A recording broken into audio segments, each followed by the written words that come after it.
The sister of suspected murderer and abductor James DiMaggio speaking out for the very first time. Laura DiMaggio is defending her brother, saying he thought of 16-year-old Hannah Anderson as a daughter.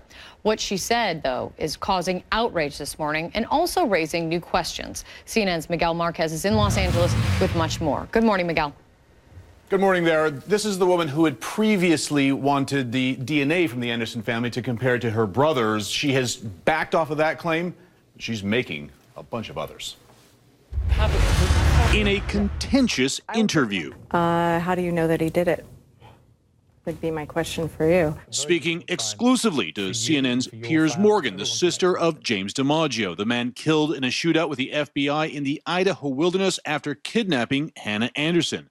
And investigators say he tortured and murdered her mother, Christina, and 8-year-old brother, Ethan, before setting fire to his own house.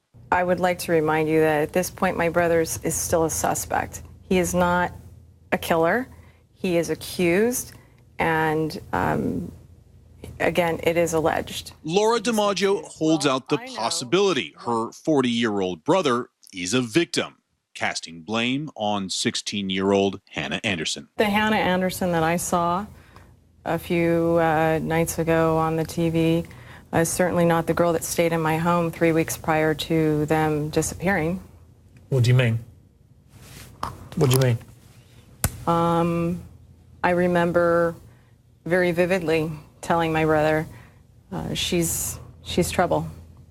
Last week, Hannah Anderson broke her silence in an interview on NBC, where she insisted it was all James DiMaggio's doing. He was picking me up from cheer camp, and he didn't know the address or where I was, so I had to tell him the address and tell him that I was going to be in the gym and not in front of the school, just so he knew where to come get me. Laura DiMaggio, while offering no evidence, disputes that.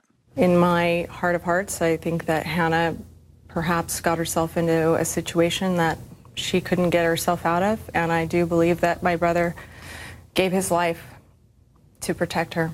Finally, DiMaggio says she wants to see more evidence from investigators. Evidence not likely to come as the investigation is closed.